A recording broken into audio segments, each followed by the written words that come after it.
Assalamu alaikum wa rahmetullahi wa barakatuhu. Përshëndetje të nderuar shikues të rretës. Mirë se takohemi në emisionin Në hijen e mëshirës, tashmë emision i njëjtë dhe i rregullt pothuajse çdo ditë punën nga hëna në të premte nga ora 16 deri në orën 17. Me hoxhallar musafir të ndryshëm nga Kosova dhe Magjer. Për sot kam të ftuar Hoxh Elbasan Xhanin nga qyteti i Skënderajt, ku do të flasmi për temën respektimi i prindërve. Hoxh, selam aleikum i sirve. Wa aleikum salam, faleminderit për ftesën, mirë se u Faleminderit edhe nga ana juaj. Çu është atmosfera Ramazanit në qytetin e Skënderajt? Atmosfera Ramazanit në Skënderaj çdo vit po shtohet bukuria dhe ndjesia e bukur e Ramazanit ndaj xhamatit, andaj elhamdulillah për çdo vit e shohim një frekuentim më të madh të rinisë, e shohim një shtim të ndjesisë së dashurisë ndaj Zotit, ndaj xhamisë, ndaj hoxhallarëve, ndaj namazet të taravive, ndaj iftarit, ndaj Ramazanit në përgjithësi, kështu që elhamdulillah ky fakt na gëzon shumë, sepse çdo vit e më shumë po e shohim se muslimanët po vërtesohen kuptimin fetar. Madje shohim që ka aktivitete, ka xhami të mbushura edhe në qytetin juaj. Elhamdulillah, çdo natë ne e kemi xhamin full, pra nga prezenca e të rinjve në namazën e taravive. Atëherë po flasim për respektimin e prindërve, ndonse i madh e vogël e kanë parasysh respektimin e prindërve nëse i kanë fetari apo s'kan fetari, por gjithsesi që fetarët e kanë parasysh porosinë e Allahu, porositë e pejgamberit alayhis salam, që duhet kemi kujdesa për rëndësitë të veçantë me i kushtuar prindërve. Në fakt, çfarë thot Kurani dhe hadithet për respektin ndaj prindërve? Padyshim që tema e respektit ndaj prindërve është njëra prej temave më të elaboruara nga hoxhallarët, më të njohura nga xhamati. Mirë po, kur njerëzit e neglizhojnë një gjë, ajo duhet të ripërsëritet. Edhe nëse është mësuar, do të ripërsëritet, të rikujtohet në mënyrë që njerëzit të kthjellen nga gafleti dhe pakujdesia që i ka kapluar. Andaj në çdo xhami un jam i bindur që hoxhallarët kanë diskutuar për respektin ndaj prindit, mirë po kur më shumë se sa sot nuk kemi pra mos respektim ndaj prindërve. Për këtë arsye, Kurani famlart ka disa boshte të shtjellimit të tematikave, e ato kryesorët janë 5. Kurani famlart vjen me diskutimin dhe vjen me nxitjen e besimit në Zot, pra akiden që quajmë ndryshe apo thirrjen në monoteizëm. Kjo njëra prej temave. Prej temave të tjera Kurani vjen prej boshteve, Kurani vjen me përmendjen e historive. Sikurse që Allah Azza wa Jall e përmend në Kur'an, ku thot ne po t'i tregojmë ty Muhammed këto histori linuthabbita bihi fuadak. Në mënyrë që ne ta forcojmë zemrën tënde, ta forcojmë besimin tënd. Gjithashtu prej boshteve të tjera të Kur'anit është edhe përmendja e shembujve të ndryshëm, gjithashtu është edhe përmendja e disa dispozitave ku dietarët e Islam kanë thënë se janë diku 500 ajete, tekste që ndërlidhen me dispozitat e Islamit, halalin dhe haramin, dhe boshti i fundit i Kur'anit është akhlaku apo morali, që është shumica dërmuese e Kur'anit, pra përbëhet nga rregulla dhe norma morale, që brenda këtyre normave është padyshim edhe respekti ndaj nanës dhe babës. Për këtë arsye, Allah Azza wa Jall në disa prej ajeteve kuranore, në mënyrë të drejtë për drejtë na urdhëron në respektin ndaj babës dhe nanës. Allah Azza wa Jall në surën Isra thotë kështu, në ajetin e 23 dhe 24: "Wa qada rabbuka alla ta'budu illa iyyah wa bil walidayni ihsana." Dhe Zoti yt ka dhënë urdhër të prerë që të mos adhuroni dikë tjetër post tij dhe të silleni në mënyrë bëmirëse ndaj prindërve tuaj. Pra, ky ajet kuranor në mënyrë direkte na tregon se është një urdhër prej Zotit fuqiplot që ne të jemi të mirësjellshëm ndaj babës dhe nanës. Gjithashtu, Allah Azza wa Jall njërën prej besatimeve nga bitë e Israilit e ka marrë se ata duhet të respektojnë babën dhe nanën. Allah Azza wa Jall thot në Kur'anin famlart: "Wa idh akhadhna mithaqa bani Israila la ta'buduna illa Allah wa bil walidayni ihsana." Dhe kur ne e morëm besatimin nga bitë e Israilit që nuk ban me adhuru dikë tjetër pas Allahut dhe të silleni në mënyrë bamirëse ndaj prindërve tuaj.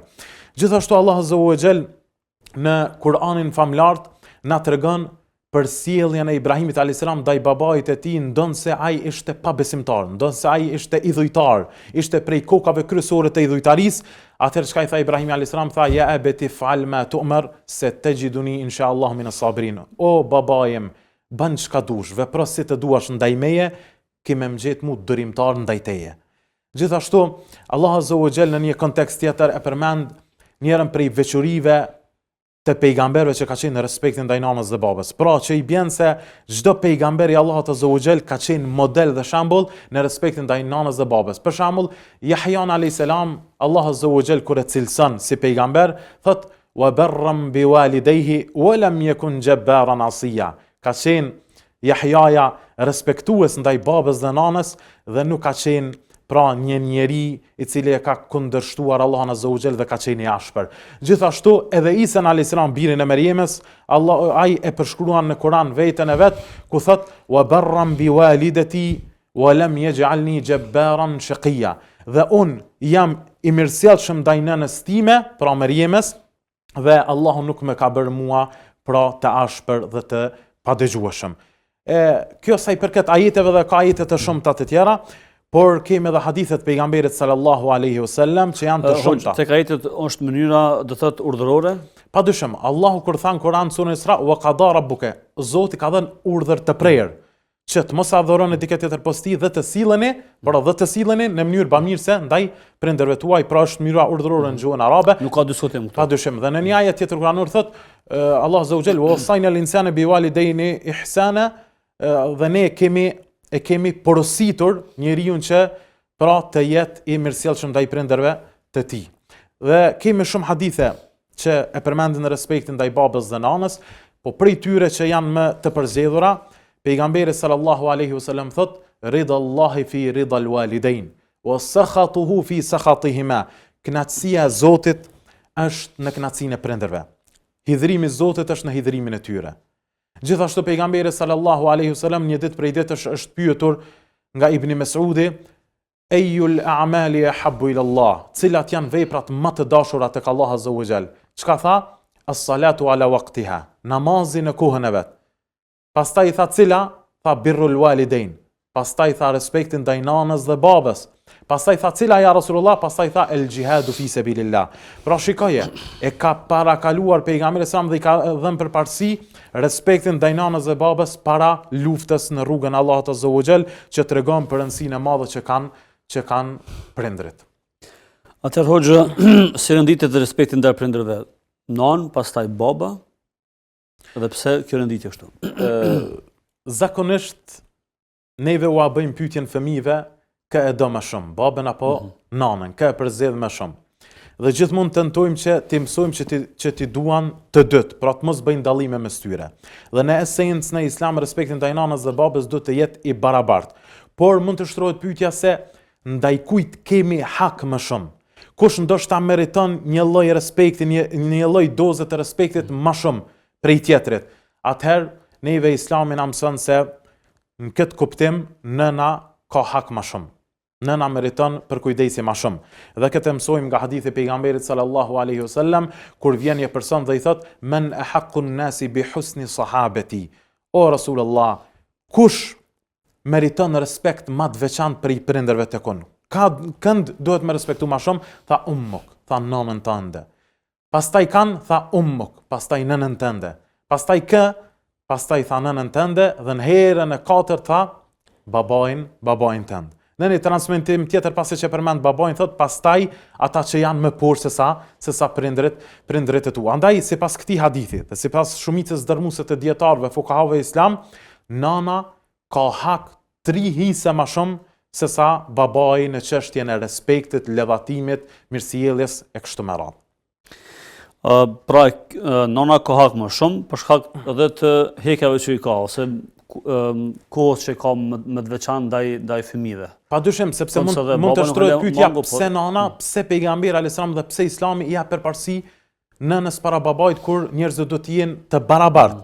Dhe këtu del madhështia e Islamit që shikon aspektin social në aspektet e tjera. Andaj dietarët islam kanë thënë se nëna ka hak më shumë për disa arsye. E para, sepse nëna është ajo e cila ka bart në barkun e saj për 9 muaj me radhë.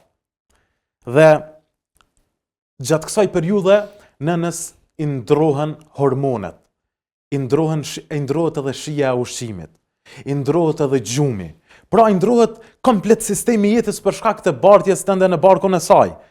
Andaj thonë dietarët në qofse një personit i vendoset burrit, ju kish vendos një gur 2-3 kg, ju kish vendos për 9 muaj me radhë, pas 9 muajsh ky person do të kishte psuar psiqikisht për arsye se nuk kishte pas mundësi me bart 9 muaj.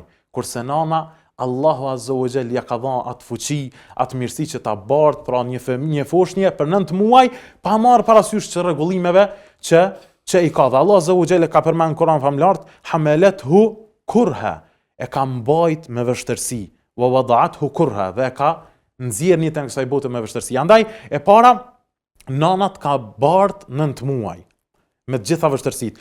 E dyta ka hak më shumë për arsye se ajo të ka lind. Dhe vështirësitë dhe dhimbjet e lindjes janë marrëmendse. Dhe në qoftë se ato do t'i barteshin, siç thonë dietarët, do t'i barteshin dhimbjet e nënës gjatë lindjes, do t'i barteshin burrit, bashortit, atëherë ai do të mbytej, do të vdeste automatikisht për shkak të dhimbjeve të mëdha. Për këtë arsye, nënat të cilat lindin konsiderohen heroina. Dhe jo rastisht, pejgamberi sallallahu alaihi wasallam ka konsideruar që nëna e cila gjatë lindjes dhe vështirësive që i ka mund të vdes, konsiderohet shahide. Thot pejgamberi selam, çdo nën e cila vdes si sebeb, si shkak i lindjes së saj, ajo konsiderohet shahide. Pra, dhimbjet e saj janë marrëmendse, kështu që vlerën e ka për shkak se e rrezikon jetën e saj që të sjell ty në jetë. Domethënë, mund ta humb jetën e saj për të sjell ty në jetë. Kjo është madhështia që e meriton respektin nëna. E treta, sepse ti rritesh dhe zhvillohesh me një pjesë të trupit të saj, që është gjithënia. Pra, një pjesë të trupit të saj që e ka nëna, ta transmeton ty dhe ti pastaj prej saj merr vitamina, sidomos vitaminën D, merr minerale dhe e bën forcimin e eshtrave të tu që pastaj ti zhvillohesh kështu dhe rritesh, andaj një pjesë e saj është brenda trupit tënd. Dhe e katërta që e kanë cikur dietarët, nëna sidomos në fillimet e rritjes së fëmijës është edukuesja më e mirë. Ajo qëndron më së afërti, ajo të përkthel më shumti. Andaj lidhja emocionale dhe përkthelse është më e madhe me nënën se sa me babain, andaj dhe jo rastisht në fillim nëse shkurorzohen prindërit, i takon për kujdesi nënës derisa të rritet e pastaj shikohet se me çfarë baze janë shkurorzuar dhe pastaj i takon njërës apo tjetrës palë. Tërhoq, ka përfshin respektin ndaj prindërve, sepse respekt mund ta shohim edhe me një përshëndetje, me jetu me ta bashk, pastaj disa po e shohin si respekt duke jetuar nana një kat më lart dhe fëmijët një kat më poshtë. Çka përfshin ky respekti ndaj prindërve? Respekti ndaj prindërve përfshin mirësinë me ta në çdo aspekt. Pra, mirësinë me ta në çdo aspekt. Si në kuptimin e përzgjedhjes së fjalëve të bukura dhe përkthjellse ndaj tyre. Sikurse që Ibrahimi i tha babait ja ebeti. Shprehja ja ebeti, në esencë fjala baba në gjuhën arabe është ebi, o baba im. Por si e quajti Ibrahimi tha ja ebeti, o babushi im. Pra fjalë përkthjellse për ta shprehur dashurinë ndaj babait e tij edhe pse ishte idhujtar.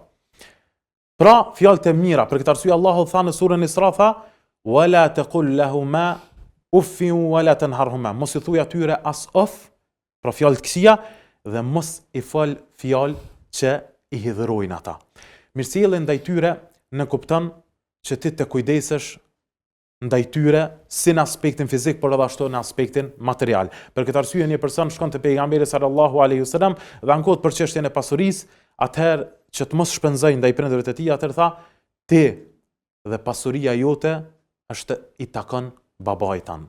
Sepse ai të ka sjellë jetën e kësaj bote, andaj çdo gjë që ke ti dhe posedon është e meriton që të jetë ati, pra babait tan. Pra mirësjellja ndaj prindërve nën kupton që ne jemi të kujdesshëm me ta, ne të qëndrojmë me ta, e mos bëhemi prej atyre që çdo ditë dalim me shokët tan, dalim me gruan bashortën tonë, por i harrojmë prindrit tanë që dalim në ndonjë kafe me ta, të bisedojmë me ta, sepse fatkeqësisht shumica dërmuese e pleqve tanë sot kanë mbetur vetëm sepse nuk ka kush të rri me ta dhe diskutoj me ta. Andaj, Allah Azza wa Jall, është interesante, kam meditu një ajet kuranor, ku Allah Azza wa Jall thot, wa minkum man yuraddu ila ardhil umr. Dhe ka disa prej juve që kam ia zgjat ymrin.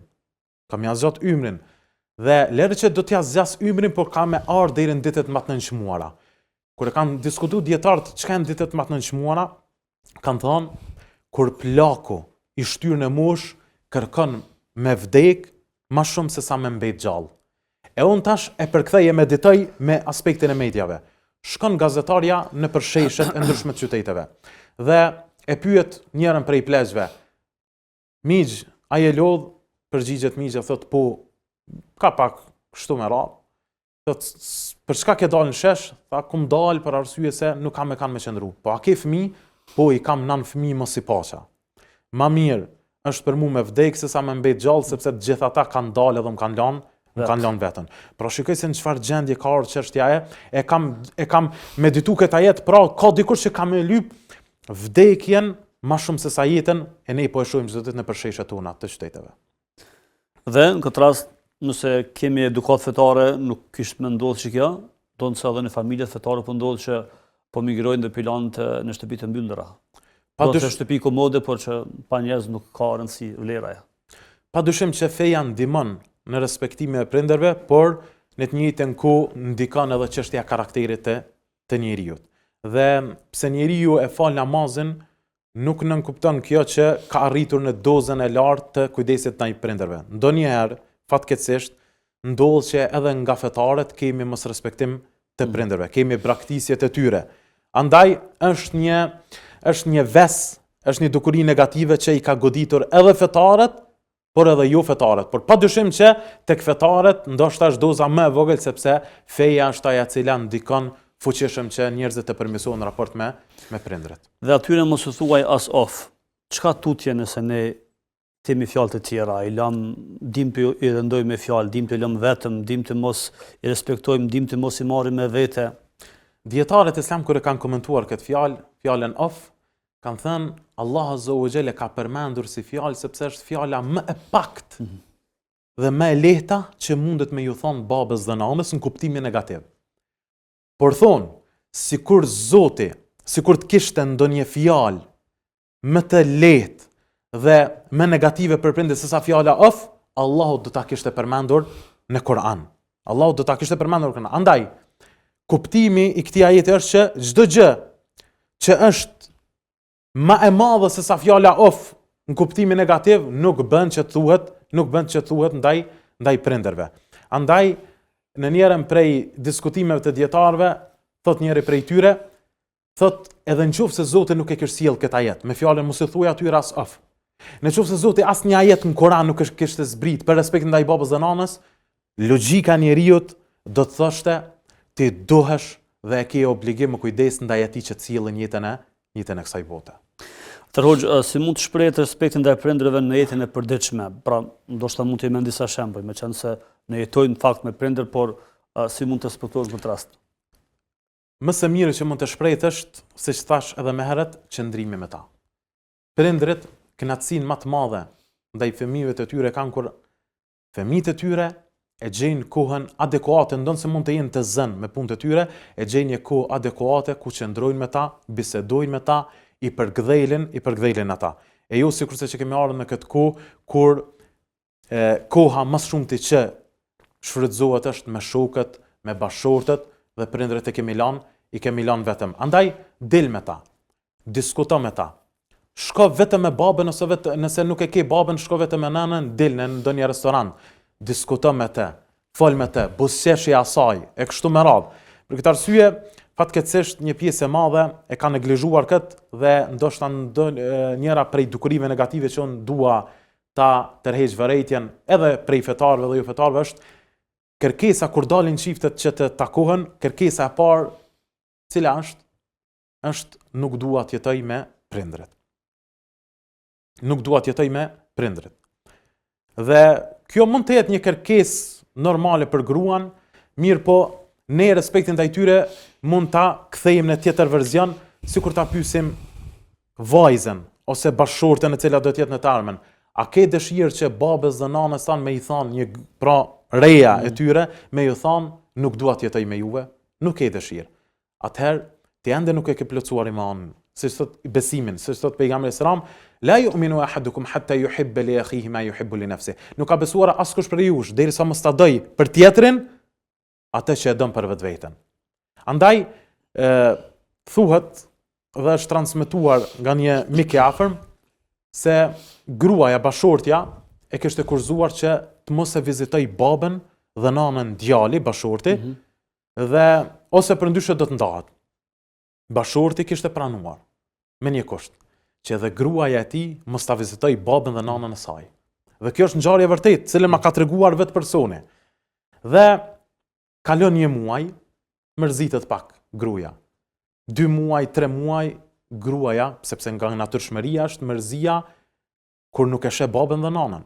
Mërzitet dhe tenton prej burrit, kërkon prej burrit që të shkojë ta vizitoj babain dhe nanën e saj, por burri nuk e lën, thot kushti ka qenë që as unë të mos shkoj te prindërit e mi, as ti të mos shkosh atje. Dhe fillon të mërzitet dhe thot burrim, a din çka? Po kthehemi dhe po jetoj me prindërit e tu, edhe unë po shkoj tek prindërit e mi. Pra në qoftë se gruaja e vendos veten e vet në pozitën e burrit, padyshim që do të kishte shumë respekt më të madh sot ndaj babës dhe nanës. Pra këtë kusht nuk ban me pranuar djemt të ri sot, nëse kanë prej grave. Absolutisht, për arsye se ajo çka e kënaq burrin duhet ta respektoj gruaja. Është obligim i gruas. Ajo çka e nderon burrin është obligim i gruas. Andaj në sidomos kur burri nuk ka mundësi që babain dhe nënën e saj ta vendosë në ndonjë vend tjetër, afër ndonjë banesë, atëherë nuk e ka as obligim dhe është ndoshta edhe mëkat që gruaja t'i kërkojë që të largohen. Në qoftë se babai dhe nëna kërkojnë nga vetë dëshira e tyre që të ndahen nga djali dhe bashortja e djalit, kjo është në rregull. Por të kërkoj gruaja që të ndahet nga baba dhe nana, më spaku është etike, sidomos brenda kornizave të islamit. Respekti ndaj prindërve është një normë universale? Padyshim, respekti ndaj babës dhe nanës është një normë universale që është njohur në kultura dhe në popuj të ndryshëm, pa marrë parasysh besimeve të tyre. Andaj në çdo cep të botës ndjehet respekti ndaj nanës dhe babës. Por pastaj në aspektin individual kjo ndryshon me karakterin e njerëzve. Pra kjo normë universale thyhet me individat të caktuar varësisht prej formës si janë rritur dhe si janë zhvilluar në jetën e tyre. A mund të jetojë njeriu pa prindrit, po mendoj duke qenë të gjallë, duke u distancuar nga ta dhe duke menduar një jetë më të mirë pa prindrit?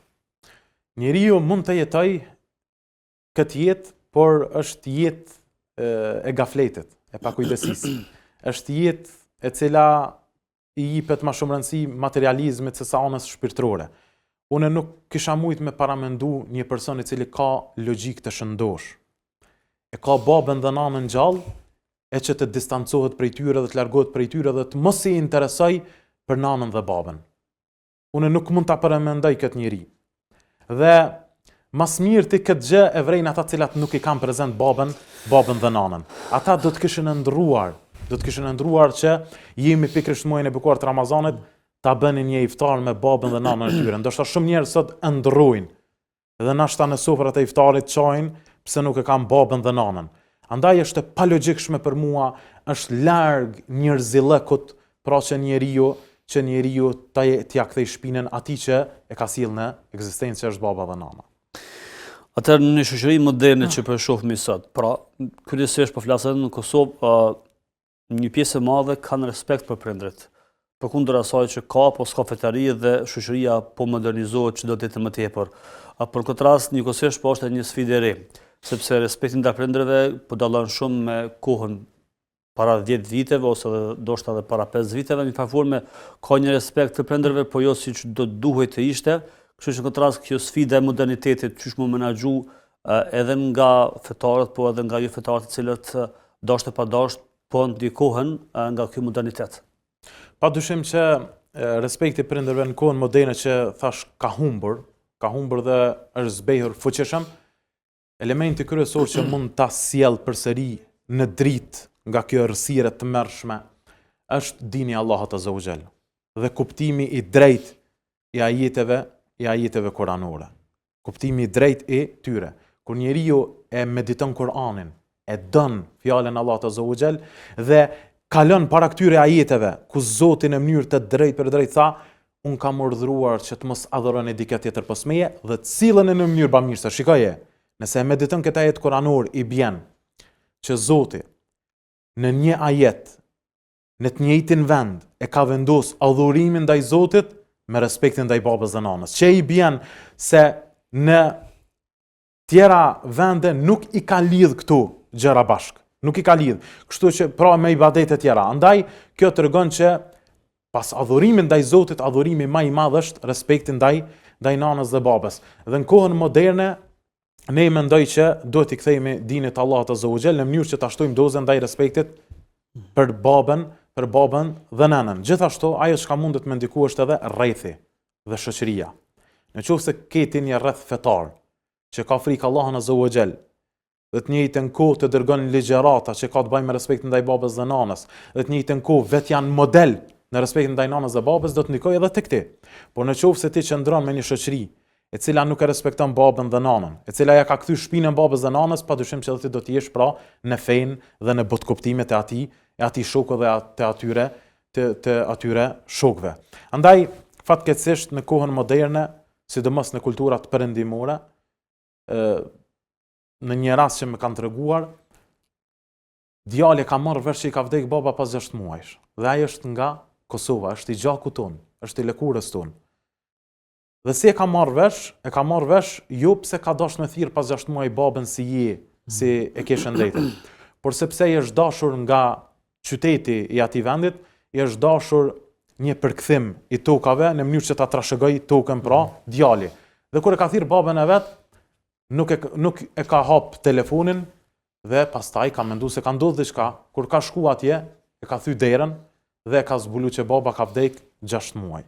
Pra kjo ka ndodhur në njërin prej vendeve evropiane nga njëri prej pjesëtarëve tonë pra i Kosovës.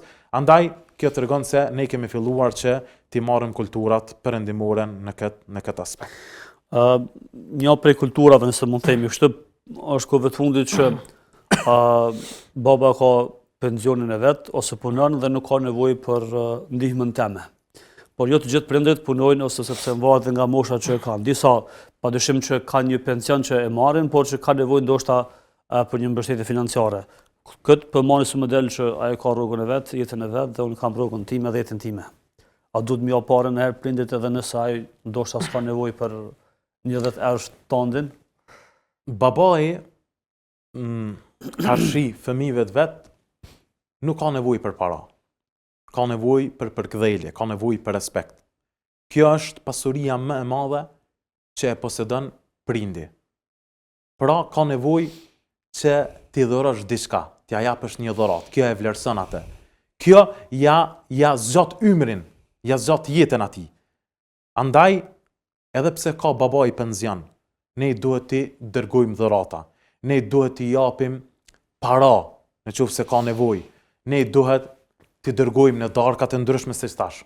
Për këtë arsye gjeneratat e para kanë qenë të kujdesshëm ndaj prindërve të tyre. Njëri prej tyre, siç është Ebu Hurajra e shumë sahabite të tjerë, kanë shkuar dhe ushqimin cilën e kanë marrë dhe e kanë blerë, kanë shkuar ja kanë dërguar prindërve të tyre në shtëpi dhe kur kanë shkuar atje kanë pasur që i ka zënë gjumi dhe kanë pritur me anë dorë që të mos i zgjojnë nga gjumi, kanë pritur deri në kohën e mëngjesit. Kur janë zgjuar, pastaj ja kanë servu ushqimin. Pra kjo tregon për rëndësinë e madhe që i kanë dhënë shokët e pejgamberit sallallahu alaihi wasallam pra çështjes së prindit, pastaj dërgimi i dhuratave ka ndodhur shumë në kohën e sahabëve ku i kanë respektuar, pastaj përshëndetja e tyre, dalja prej shtëpisë, hyrja në shtëpi, që ndoshta ne e neglizhojmë shpesh, nuk e përshëndesim nanën dhe babën. Sahabët e pejgamberit alayhis salam këtë kanë bërë çdo ditë. Ebu Hurajra transmetohet se kur ka dalë ka thonë rahimakallahu ya umma. Zoti të mëshiroftoj nana jam. Sa ka dalë nga dera e shtëpisë dhe sa ka hyrë ka thonë Rahimekallah ja ume, Zotit mëshiroft oj nëna ime. Qashtu që shumë kem mëshiru ti kur kam qenë i vogël. Ja ka kthy nana dhe ka thonë, Rahimekallah ja bunej, Zotit mëshiroft o djale jam. Qashtu të qysh po mëshiron ti mu edhe po kujdesesh, kur unë jam tash plak e shtyna në mosh. Pro shikoj se çfarë komunikimi dhe çfarë përshëndetje kam pas sahabët me prindrit e tyre. Ku jemi ne sot me këtë raport me prindrit? Fatkeqësisht, siç e thash edhe më herët, jemi në një gjendje kaotike dhe në një periudhë prej periudhave, njëra prej sharjeve që ju a kemi bërë komshive tanë serbëve, ka qenë si popull shqiptar, ka qenë se kur kemi kaluar pranë shtëpive të tyre, i kemi parë një plak dhe një plak. Dhe i kemi sharë dhe kemi thënë si ka mundësi fëmijët e tyre Milan dhe me braktis. Fatkeqësisht, ajo ku na ka ardhur edhe neve se shqiptar. Në pjesë të madhe të fshatrave, kur shkojnë mediat, sidomos e kemi tash një djalë nga Drenica, i cili merret, domethënë vetëm me këtë punë, pra me vizitën e plezhve, e shohim se është një numër i madh i plezhve të cilët kanë mbetur vetëm dhe janë braktisur nga fëmijët e tyre, i ka 5 fëmijë, 10 fëmijë, të gjithë dalin jashtë dhe e lajnë babën dhe nanën vetëm. Andaj, jo rastisht po shtohet nevoja dhe kërkesa që në çdo qytet dëbohet nga një shtëpi e të moshuarve. Për këtë arsye e kemi sot edhe Halil Kastratin hoxhën e nderuar që ndoshta në qoftë se kishën pas nivelin lart të respektit ndaj babës dhe nanës, nuk kishte pas nevojë ai që të baj shtëpia të moshuarve. Por kërkesat e mëdha për shtëpia të moshuarve nënkupton që ne jemi në një gjendje kaotike në raport me prindrit tanë. Çka për ata që nuk po respektojnë prindrit? Çka i pret në ditët në vazhdim ose në jetën e tyre? Veçanëse thuhet se edhe disa po i kthehet në këtë dynjë. Kuptohet që në ahiret çdo kush do të barazohet për ato që ka vepruar, por është vërtet që kthehet edhe në këtë dynjë mos respekti i fëmijëve tash këtë rast ndaj nesh që nuk e kemi respektuar prindrit. Padyshim, mos respektimi ndaj babës dhe nanës është njëra prej mëkateve më të mëdha që e njeh Islami. Dhe pejgamberi sallallahu alaihi wasallam ka thënë në ditën e gjykimit, Allah azza wa jall nuk do të merret me disa kategori të njerëzve. Njëra prej tyre është edhe ai, domethënë ai i cili e përbuz, ai i cili e nënvlerëson babën dhe nanën e tij. Për këtë arsye është njëra prej mëkateve më të mëdha dhe Allah nuk do të merret me të në ditën e gjykimit. Gjithashtu prej transmetimeve të tjera është se Allah azza wa jall për mos respektuesin e babës dhe nanës nuk e lën dënimin për madhën, por e kthen jetën e kësaj bote. Për këtë arsye, një herë transmetohet me një djalë që kishte marrë guxim me godit babën e vet. Dhe tha baba, tha vallahi bire im, tha, ti më godite e unë të kam rrit, e të kam zhvillu, tha e kur shkoj në qabe kam me bë dua kundër teje. Kur shkoj në qabe baba i bani dua dhe tha Allah, djali jam që e kum rrit me mend, tha, ka marrë guxim që të më godas mua, o Allah paralizoja. Dhe nuk ka shku një kohë gjatë, ky djalë është paralizu. Sepse duaja e babës dhe nanës nuk ka perde mes tyre dhe Allahut azza wa jall. Allah përderisa tha, mos adhuroni dikë tjetër pas meje dhe prindrit, atëherë Allah është me ta. Allah është me duan e tyre, andaj Allah azza wa jall kur prindi lutet kundër djalit vet, nuk ka perde mes tij dhe Allahut, kështu që duhet të ketë kujdes shumë djali.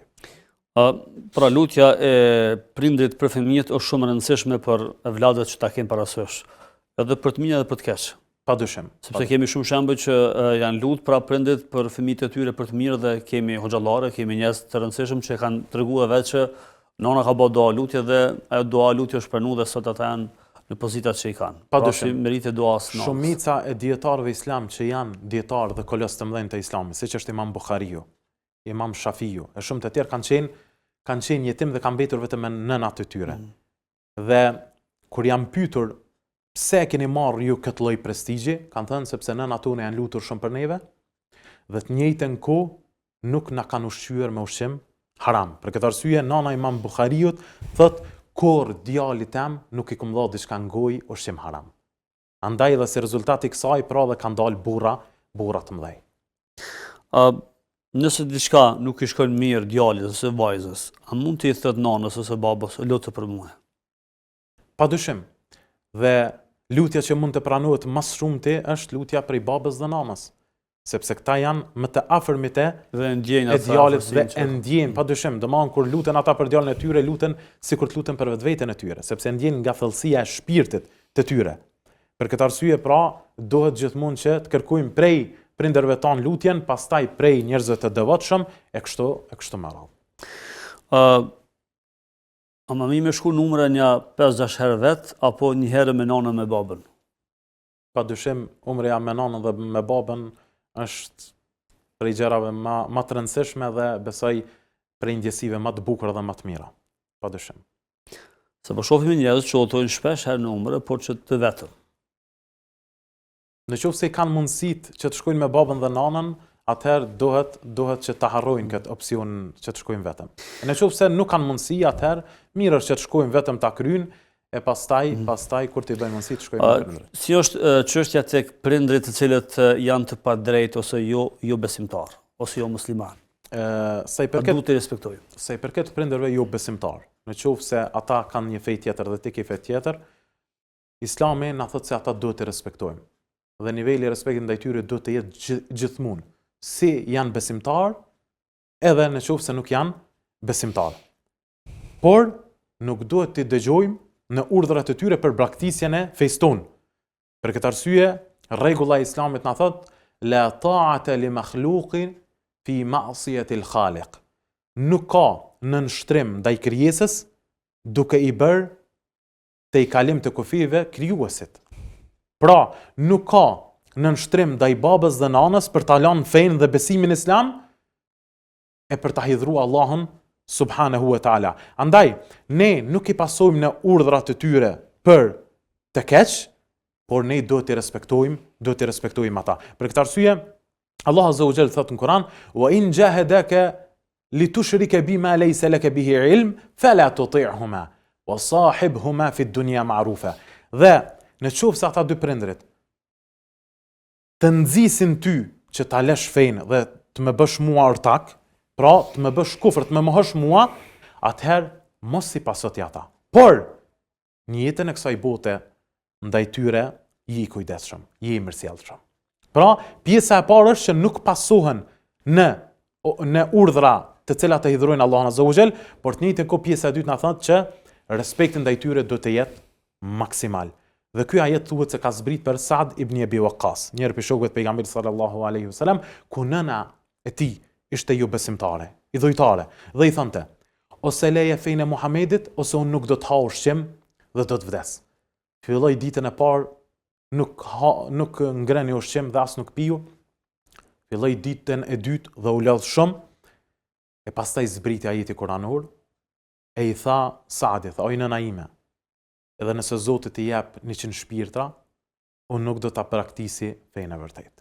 Dhe kur u bind nëna që djali i saj nuk do ta praktis, atëherë filloi që të hante ushqim dhe u dorëzua ndaj Sa'd ibn Abi Waqqas. Andaj ky ajet kuranor ka zbrit për Sa'd ibn Abi Waqqasin që ti respektoj prindrit edhe pse janë jo besimtar, por të njëjtën kohë mos ti pasoj në urdhrat e këqij që ata mund t'i japin. Gjithashtu edhe pejgamberi sallallahu alajhi wasallam edhe Esmës i tha, pasi që nëna dhe babai i saj nëna e saj ishte jo besimtare, i tha: mbaji lidhjet me ta. Andaj duhet të kenë kujdes disa prej vëllezërve musliman dhe motrave muslimane, që nëse prindrit e tyre janë larg fesë, të jenë të kujdesshëm dhe të jenë të mirësjellshëm ndaj tyre e të mos i konsiderojnë si armiqtë e tyre. Sepse Allah na ka mësuar edhe nëse janë jo besimtar, ti duhet të jesh i mirësjellshëm ndaj tyre. Pra, nëse janë jo besimtar duhet të respektohen, por atëherë bie që nëse janë musliman për të padrejtë në disa raste, që ndodhin në Kosovë disa situata ku edhe vetë gratë apo vajzat me shami kanë probleme me prindrit që nuk i lanë ndoshta në shtëpi, nuk i lanë me vendos shamin, këtë rast prapë ekziston pjesa e asaj që duhet me respektu prindrin. Padyshim, do ta respektojmë prindrin, mirë po në gjërat e këqija dhe nëse është besimtar prindri. Në gjërat të cilat e hidhrojnë Allahun nuk duhet dëgjuar, por duhet gjetur metoda më e bukur dhe më e mirë për dialog dhe zgjidhje të problemeve. Atëherë Hoxha, ka që kishim kohë për këtë emision. Faleminderit shumë që ishe pjesë e këtij emisioni të Ramazanit. Faleminderit edhe për juve. Allah shpërbleft, të nderuar shikues, kaq për emisionin e sotshëm, takohemi nesër deri atëherë mirëmbëjtje.